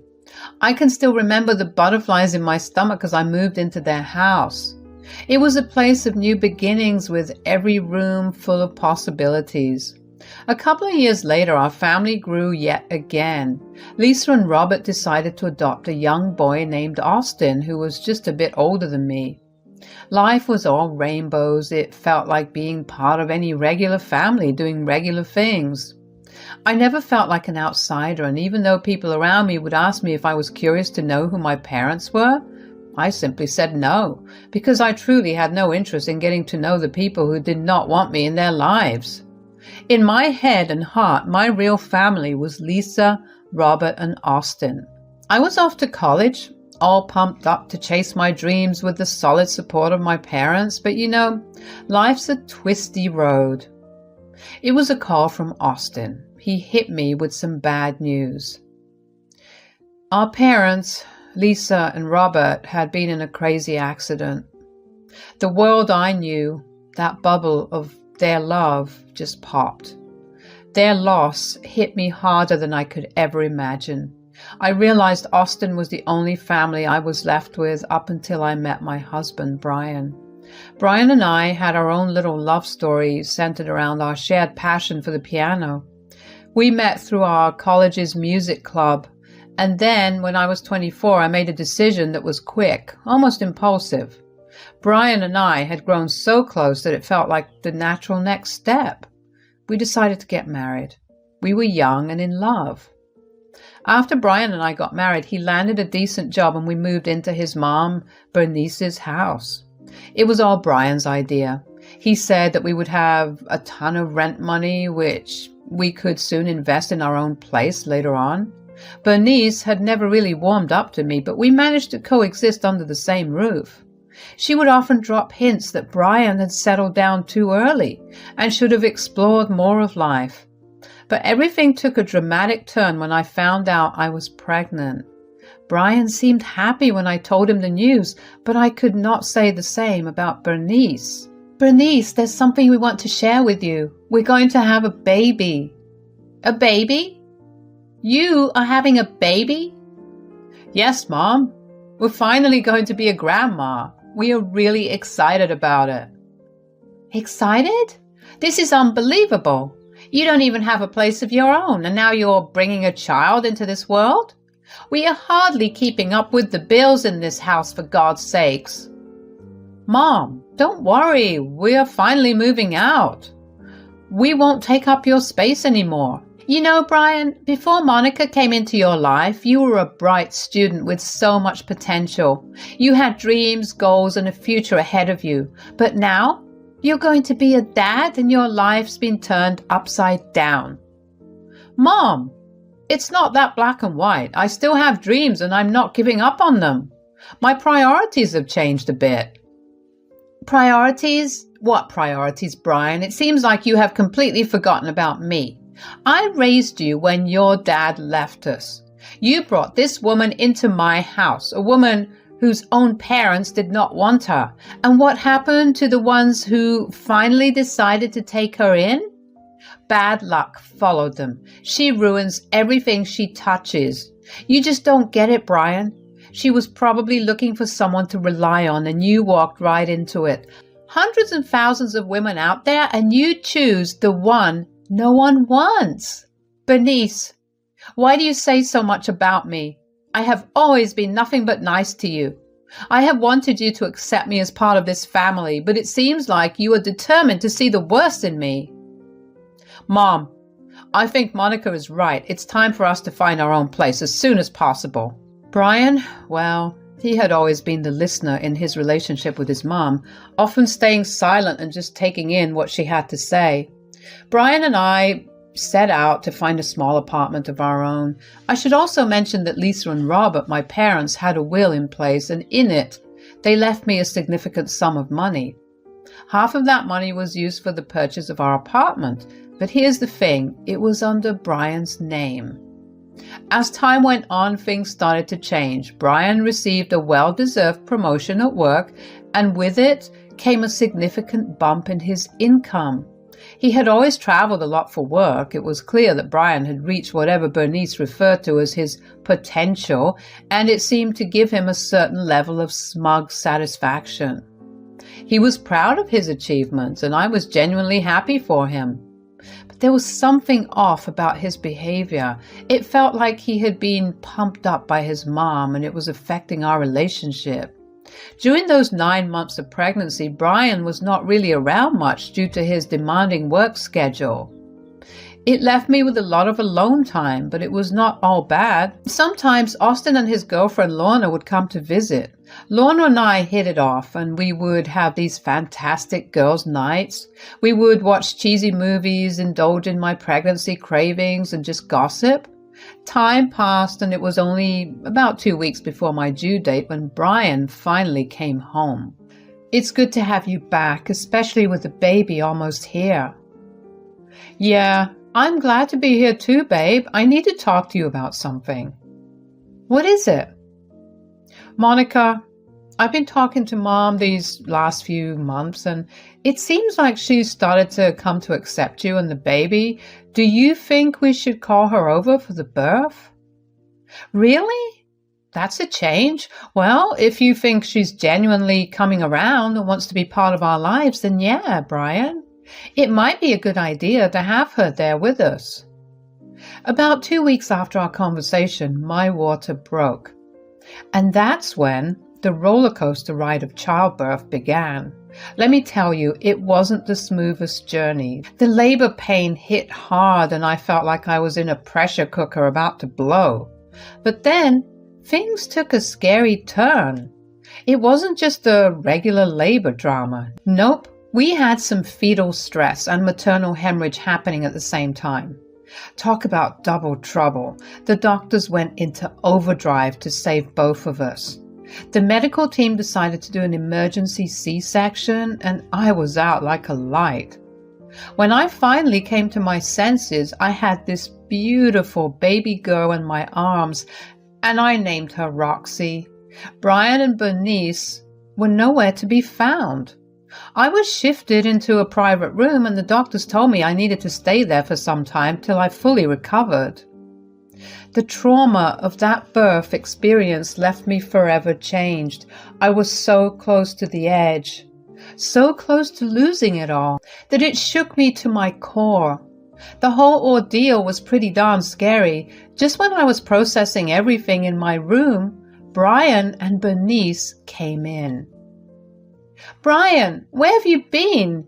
Did you take a look at our little girl? I finally decided on Roxy as her name. She looks like a little Roxy, and oh, she's got your nose. Monica, I've got some really bad news. The medical bills for childbirth are astronomical, and I don't think we can handle it. They want us to pay a huge sum, and God knows how many days you're going to spend in this room. That means nothing but more bills, and I just can't do it. Brian, what are we going to do? I mean, we can't just leave a massive bill unpaid. I have some of the money left from what my parents left me. That's not what I'm trying to say. This is a nightmare for me. My mom was right all along. I should have listened. I'm sorry, but we can't do anything. You should call Austin or someone to figure this out. We're leaving. What do you mean? Oh, what he means is he is finally seeing the light. I told him you would be nothing but trouble. Look, Monica, I've got a good position now, and if I pay for this, it's going to derail all my plans and dreams. I will not be able to get that fancy car I've been eyeing, and I won't be able to keep up with the lifestyle I want for myself. I can't sacrifice it. I'm leaving you the apartment. You can stay there. Brian, we can find a way. We can work this out together. This is the daughter we are talking about. Well, your daughter. I don't want to get involved. I can't deal with this burden right now. I need to figure things out, and I don't want you or the baby to be part of that process. I'll let you know if I change my mind." "Brian, you'll let me know if you change your mind, won't you? This is not some dinner I've asked you to come for. I can't believe you're leaving us like this. Do you even realize what I've been through? The emotional distress, the trauma of childbirth, and now you're just walking away, leaving me with this enormous bill? You need to understand, Monica, you are not our responsibility. Brian can do whatever he wants. Call your so-called brother or whoever, we don't care. Son, it's time for us to leave." "Sure, Mom. Bye, Monica." So there I was, broken, abandoned, and drowning in bills. I cried my heart out for what felt like an eternity, feeling like my world had crumbled. But then I called Austin, my big brother. He was furious about the situation, but he was there for me, no questions asked, and he wasn't alone. Lorna was by his side as well, and they both stepped in to be my support system. I spent the next 10 days in the hospital recovering, while Austin and Lorna juggled everything else. They got me food and baby supplies, and most importantly, they got me through the darkest time in my life. When the day came for my discharge, I needed to deal with the huge hospital bill. It was a monster, and I did not know how I was going to tackle it. But there was Austin once again being the hero. He paid a whopping 75% of that bill, and I chipped in as much as I could. He took me to the house he and Lorna were living in, which, by the way, used to be our parents' place. It was part of the will, you see.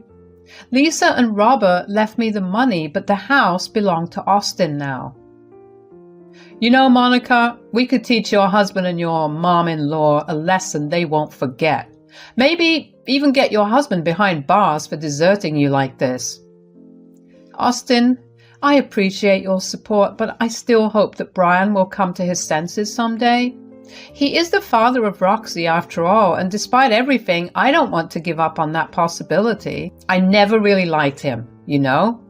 Even from the start, he didn't seem right for you. It was all just so fast and sudden."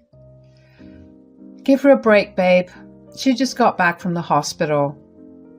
"I know you've always had my back, Austin. It's just I hope that someday Roxy can have a relationship with her father, and who knows, maybe people can change."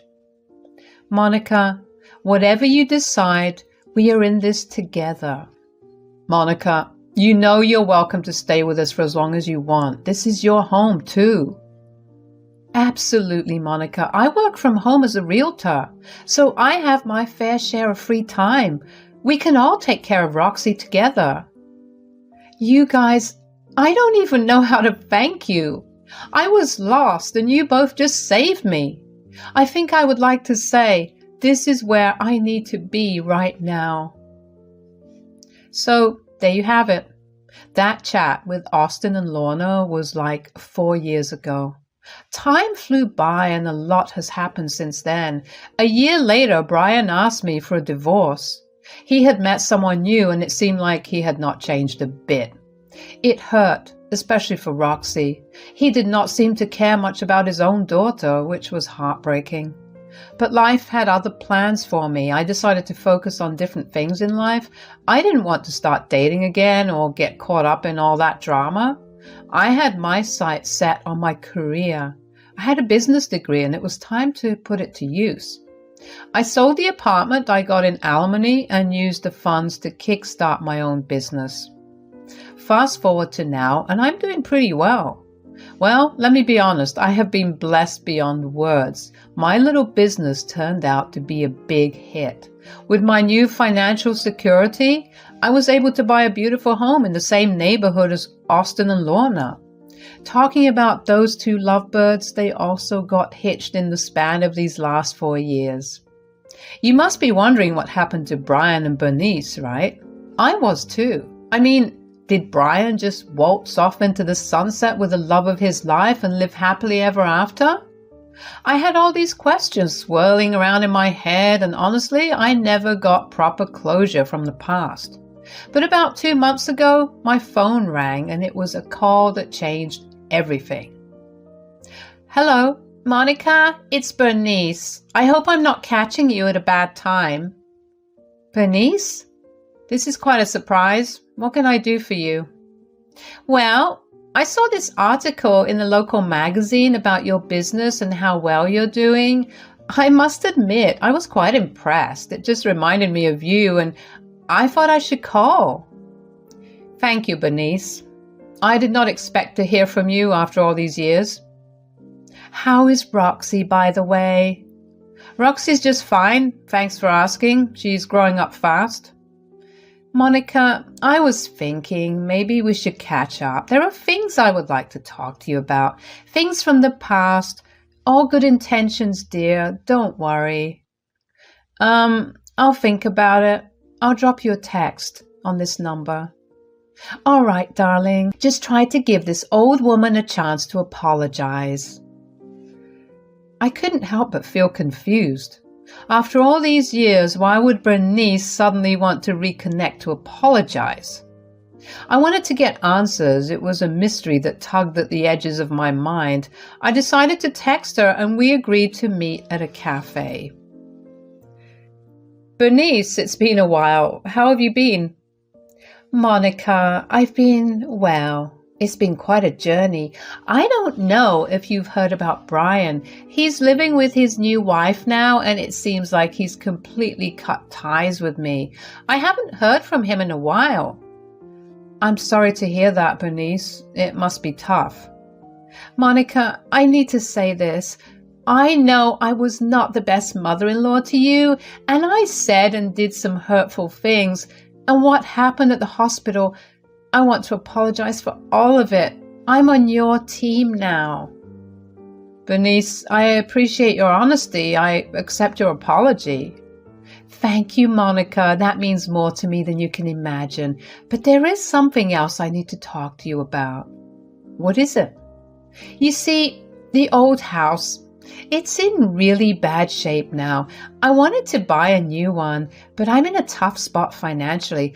I was wondering if you could help me, just a little, to make it happen. You must be kidding me.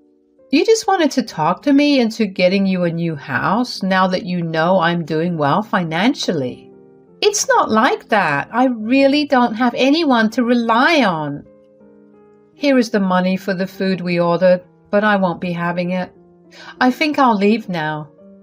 So there I was, heading home after that surreal meeting with Bernice.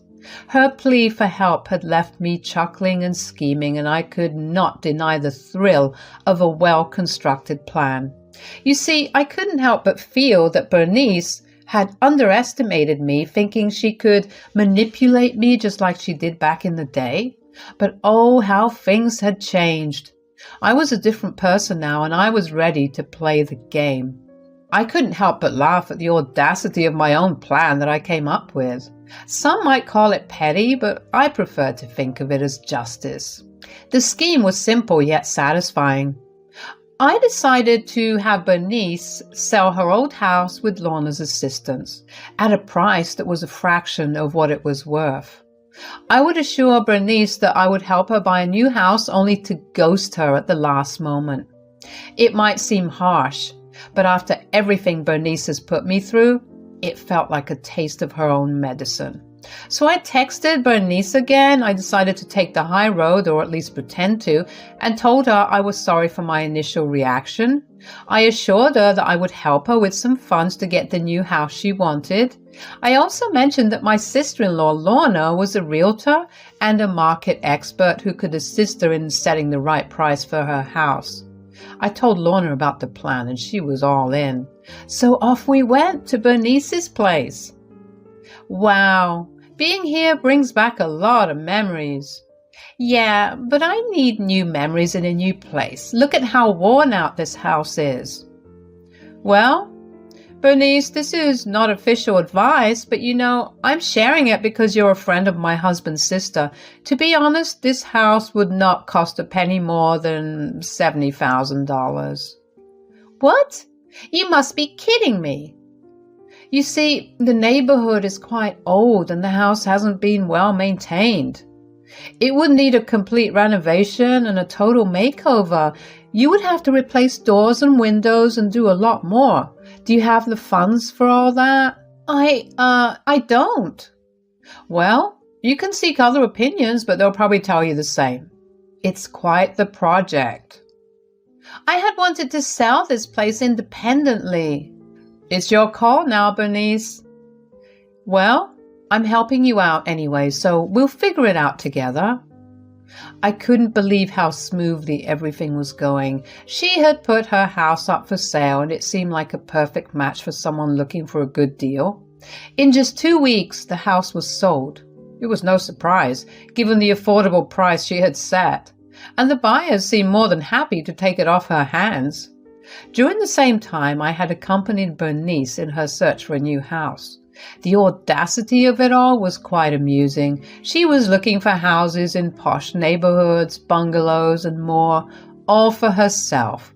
It was evident that her confidence was on the rise. We finally settled on a house, and I played my role to perfection.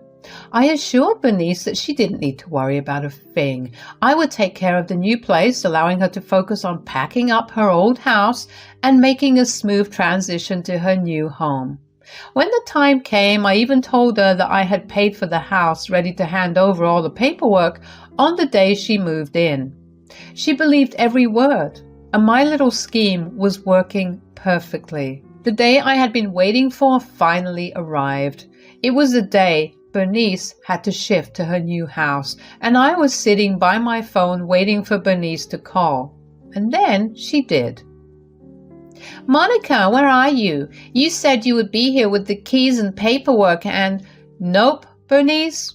I didn't actually purchase that house. Seriously? I'm out here with a U-Haul truck full of my stuff and you're telling me you didn't buy the house? Well, Bernice, it hit me that I couldn't afford that place. You know, it was a real hit to my bank account. What's the deal? I've got nowhere to crash and all my belongings are in the truck. You're not pulling my leg, are you? Remember when you left me high and dry with those hospital bills?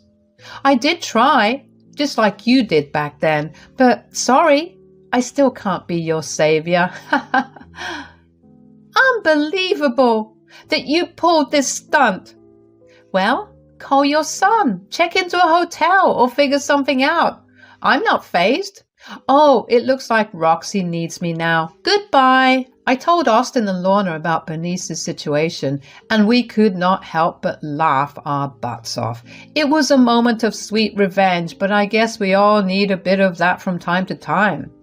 I don't really know what's become of Bernice or where she's living these days. Frankly, I don't care. I did to her what she did to me back then. I hope her son got the message as well, that they messed with the wrong woman. Maybe it was a tad petty, but hey, sometimes you have got to get your hands dirty to teach people a lesson. It's a wild world out there, and I'm just living my life, managing my business, and enjoying every moment with Roxy. She'll be starting kindergarten soon, and I can't wait to see the amazing person she's growing into.